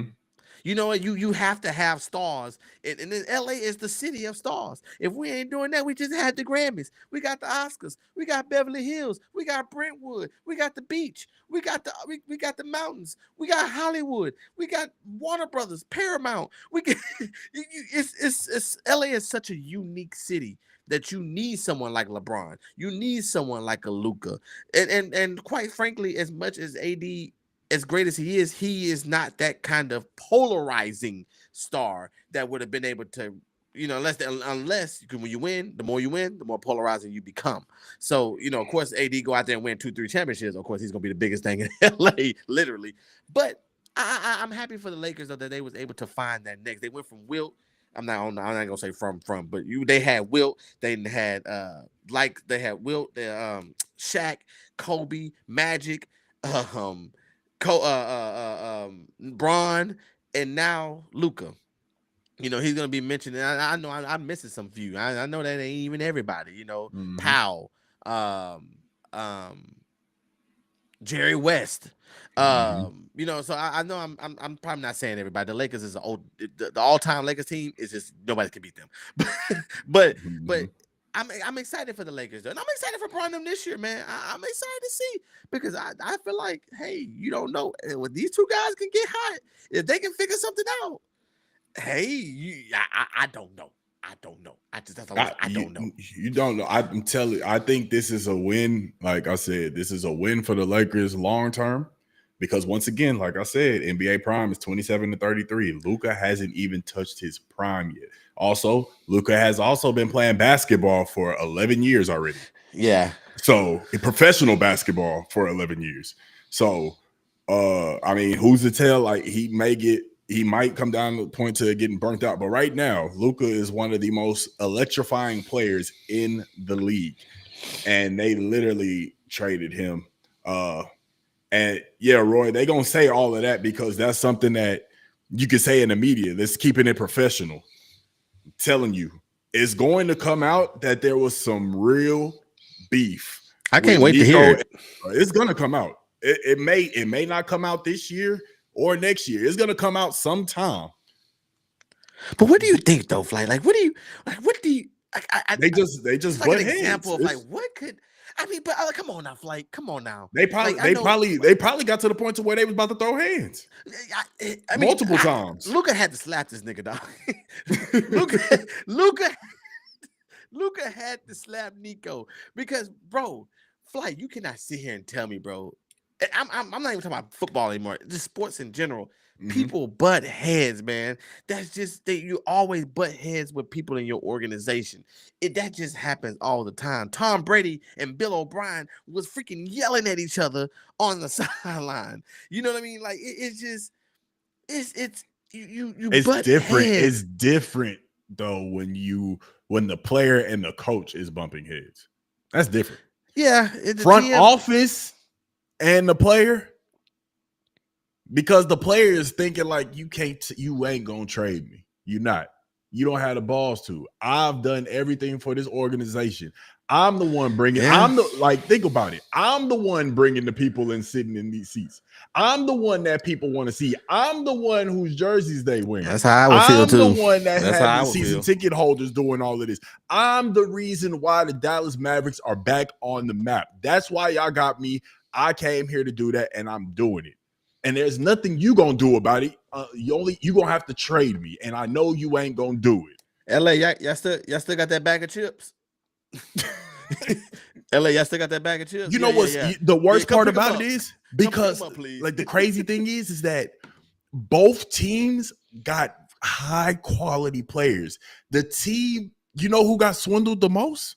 I think I didn't even know there was a third team. It was the Jazz. The Jazz. Yeah. Okay, thank you. Yeah. The Jazz literally was there to watch. They got a second-year player. They got a second-year player from the Lakers and picks, like second-round picks at that.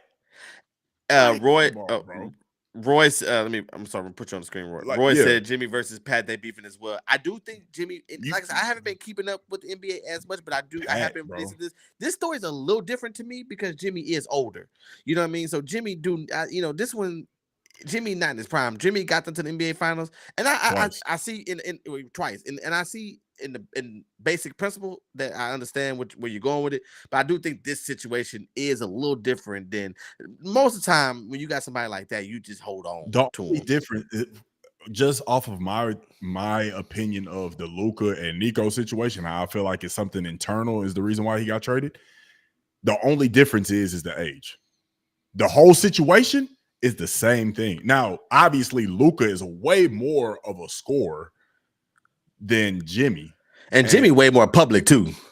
And Jimmy is also way more public, but also is once again, it's like I'm a for sure. Like, listen, I'm Jimmy Butler. I'm doing all of this, and like y'all disrespect, I'm gonna do what I want. You trade me if you really want to. If you want to go down there and rebuild or whatever, trade me. Like, and Jimmy has a history of this. He's done it with every organization he's been with. So Jimmy has a strong he has a history, but I'm saying, but it's in a sense of like Luka may not be loud with it publicly, but he was probably very loud privately within that Mavericks facility. He had to which is probably the reason why he got traded. I'm telling you, he had to fight somebody because if the only reason was culture and he's not good defensively, oh yeah. Nico, you have to pray. Like, I think Mavericks fans will have your head if you don't make the finals within the next two years. Or very short. On top of that, it was just announced that they're refunding up to $2,000 for every single season ticket holder that canceled their membership. Yeah, I want my money back. I paid to see Luka. You gotta win quickly. And you better hope that Luka don't go win in LA. Oh no, it's gonna happen. Luka is going. Luka is gonna get one in LA. I mean, like in this like little short. We know down. That's if he stays. That's if he signs. True. But that's if he signs with the Lakers. You better win in Dallas, and you better hope Luka don't go to LA and win, because then it's like no matter what people say, culture, this, that, and the third. No matter what, there's a reason why this is being deemed as the biggest trade probably in the history of sports. It's up there, bro. Of sports. I don't even know. I wasn't around when the Lakers traded for Wilt, but I know at the time that was such a big deal because Wilt had just won the championship with like Milwaukee, trades, like right? Yeah. Trades is gotta be the biggest trade in NBA history because I can't think of sports. Like flight sports. Yeah, the NFL ain't had nothing like this. Trade. Like there's been huge free agent signings. Right. I mean, recently Kevin Durant and LeBron. I'm about to say right before that, LeBron. Yeah. As far as trade, especially as being mid-season, had this happened in the franchise player. Had this happened in the offseason, it would have took away a little bit of the sting. The fact that they traded you mid-season is to me is what kind of gives it that little extra boost. This is the biggest trade in sports history. Now I don't know all the sports of baseball and soccer and stuff like that, but I know one thing: ain't nothing shook the world like this before. Nah, man, because I'm still in shock. I'm still in shock. I played with the new Lakers on 2K. How they look? I was hooping, boy. I was hooping. I was hitting step backs, throwing alleys to LeBron. I was hooping. And the crazy thing is that there was another big trade that happened not too long ago. Oh, with De'Aaron Fox. Yes, to San Antonio. De'Aaron Fox is from Houston, right? Yeah. Yeah, De'Aaron Fox, to San Antonio. That's gonna be a lot of fun too with him and Wemby. And I seen Skip say the honeymoon is over now for Wemby. Yeah. It's time to start. It's time to you got together now. You gotta hope. There's a reason why they brought D Fox in. It's and time Chris to win. Paul team is gonna play tough. And listen, and just to put it even more in perspective, like once again, a lot of people said there was a lot of Mavericks fans. Cooked. I'm not watching the Mavericks no more. We gonna suck this, that, and the third. The window from 2nd to 13 is 13 and a half games. That, to put it in perspective, the window from 2nd to 13 in the East is 27. And we're at the halfway mark. There's still a lot of basketball to go. And the Mavericks are sitting right there in that playoff window. And they can make some noise. I think they're going to be all right. The Lakers could stay where they at. I think they like 6th, 5th, around there, last time I looked. And then on top of that, the Spurs are sitting at 13 or 12. And they literally 5 games back of whoever's in 7th. So it's a lot of stuff that can happen, and we approaching All-Star break. So people gonna get their rest, and there's probably these new players gonna get acclimated with their new teammates, and then the second half of the season is on and popping. And I appreciate the NBA for doing this. As a lover of the NBA, I hadn't really been watching as much this season. But as a lover of the NBA, I'm glad that they got me looking forward to something after Sunday's Super Bowl game. And so to close on that flight, what is your prediction for the Super Bowl Sunday? Listen, I want to see the Eagles win. That's what I want to see. It's just so hard to go against Patrick Mahomes. It's kind of like that Tom Brady effect. You want somebody else to win. Now, once again, I don't know much about football, but I feel like I think the Chiefs' toughest thing is going to stop Saquon Barkley, because Saquon Barkley is looking like a very, very motivated player. I think I want the Eagles to win. I think it'll be a close game. I think the Eagles pull it out and end that whole three-peat. That's what I want. But for some reason in my gut, it's telling me the Chiefs are going to win. They're going to be the first team to three-peat. And that's what I'm going for. I want to see history, man. I want to see the Kansas City Chiefs. What they said about Cody Rhodes, I want to see them finish the story. I feel that. And I respect that as well. Yeah, and then that's someone, I get it. People come in here, the refs this, the refs that. Of course, I was my team. If you can't tell what my team is, my team was affected, affected briefly. But what I don't want people to do, I think what people are doing right now is they're getting ready to blame the refs so much that when the Eagles, if the Eagles do lose, that's what they're going to jump to. And they're going to still got to play the game, man. And Patrick Mahomes and the Chiefs are very good. I was talking to one of my old heads today at work, and I was like, man, it's so many Texans fans is like the refs. I said, no, because I'm not going to take accountability away from how my team performed. I'm not going to take the refs didn't do nothing when that boy threw his helmet on the sideline and made it easy for Patrick Mahomes. The refs didn't make Miami miss that field goal. The refs didn't aid them in stopping us 3 consecutive drives when all we needed was 8 points to go tie the game. It's so much accountability that you take away when it's just like, oh, the refs. Yeah, they make some bad calls, but that's almost dang near any game. I still think the worst call in NFL history was when the Rams played the Saints, and Drew Brees and them was trying to go to the Super Bowl, and they threw that pass up to the running back on the sideline, and a dude from the Rams hit him a whole 2 seconds early, and there was no penalty call. That directly impacted the end of that game. And something like that was to happen, I would have blew a gasket. But nonetheless, I am going for the Chiefs to do the Cody Rhodes and finish the story.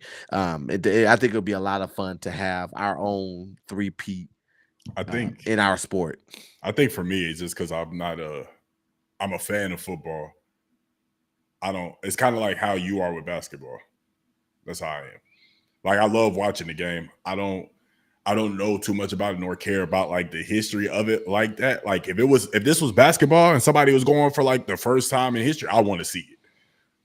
But football, I guess I don't really care too much about it. I want Saquon to win one, but also at the same time, like, and I want Jalen Hurts and AJ Brown. I got players on that team that I like watching, but also I do want to see Travis Kelce and Patrick Mahomes do something that's never been done. But you said something a little earlier too about they would have to, Saquon, they're gonna have to pick their poison. If it's me, we're gonna stop Saquon. We're gonna let Jalen Hurts beat us. If Jalen Hurts go out there and beats us, and he throws for 340, it's well deserved.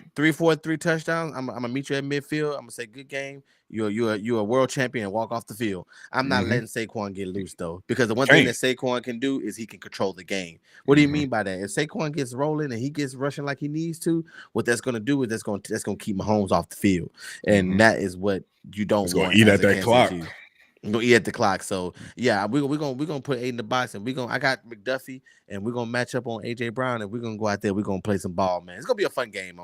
It's definitely gonna be a fun game. I'm excited to watch it. I'm excited to watch it. It's gonna be a fun game. The rematch, is this a rematch, right? If I'm not mistaken? They played 2 years ago. 2 years ago. So yeah, this is gonna be a fun game for sure. I just don't want it to be. I don't want it to be an ass whooping. You normally don't get. I think the last you don't get that in the one Super we Bowl. got like that was when Peyton played the Legion of Boom. That was the last butt whooping we got. And I knew that game was gonna be bad from the get go. When the first play of the game, the snap went over Peyton's head. I was like, "Oh, it's gonna be a long day." It's a long day. But nonetheless, it's gonna be a fun Super Bowl Sunday. We'll be here next Tuesday, y'all, to break the Super Bowl down, to talk about the trailers. Hopefully, we get GTA 6. Marvel's supposed to be looking at dropping Thunderbolts, and we got Captain America coming now. So many dope other movies. I think Jurassic World is trailer's dropping tomorrow. Actually, there's a new Jurassic Park coming out. So be looking out for the trailers. Looking out for all the commercials. We'll probably have to talk about the commercials too next week. The Super Bowl is a big event, y'all. So we want to make sure we have a lot of fun. It's probably going to be a heavy Super Bowl episode. So. Right, and then we're going to roll right into All-Star Weekend. And like I said, thank you, NBA, for giving me some excitement to watch after this Super Bowl, because I didn't know. I was like, man, I might just tune in for the playoffs. And so I'm excited to see all the shake-up. We're still not done, right? The trade deadline is Thursday? Trade deadline is Thursday, I believe, at 2 p.m. our time. Okay. So trade. So we're not done, folks. So y'all make sure y'all go follow Shams on Twitter if you want to be first to know what's going on. But with that being said, man, we want to appreciate everybody for coming and being part of the DCM family. We had a great fun conversation tonight about the Grammys, about LUKA, LeBron James, Beyonce, Kendrick, Lamar, Rap Beef, Drake. Man, we had a great conversation today. I'm glad we was able to get back in here and get some good content going. Make sure you like and subscribe to the channel on YouTube. We went live on TikTok today. I don't know if it really went well. I got to figure that part out, but I know we were live, but I don't know if I need to share it or I'm gonna figure it out. But it was cool to go live on TikTok. So I also, for those who don't know, went live on my iPad today, which was a risk, and it was fun though. It was fun. I like having this. So that's why y'all see me kind of looking down instead of kind of looking up like I would normally do at my monitor. So I told you, Fly, we was gonna have a good show today. I said we just gonna chuck it up till it was just a bad week last week. We're gonna be all right. But with that being said, make sure you like and subscribe to the channel. We appreciate everybody thank you for spending your Tuesday evenings with us, man. If you want to go back and watch the video, it will be live it will be on our YouTube page. Go back, listen, drop comments. More content from this video will be posted. Snippets will be cut up and will be on the channel if you want to go back and watch your favorite part of the show. So be ready to watch that. Big things coming soon. Still cooking up a lot of things. New shows coming to the Don't Cancel Me. Make sure y'all go and support and like and support Flight's Twitter page. YouTube page as well let's get that to 450 to 900,000 views. And then we're gonna get to 1 million here soon. So let's run it up with the basketball content. If you want real life basketball content as soon as it happens, that's where you want to go. Great content, man. So with that being said, man, we hope you all have an awesome and wonderful night. And remember, this is the Don't Cancel Me podcast, where it's a safe space to get whatever you want to get off your chest. I am Petrie Perfect. I'm Vino Flight. And we'll see y'all next week. Peace.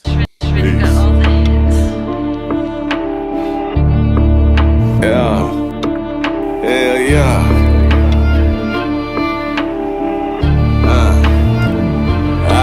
I got a family to feed, so I can't be lazy. I gotta smoke a little weed, so I don't go crazy.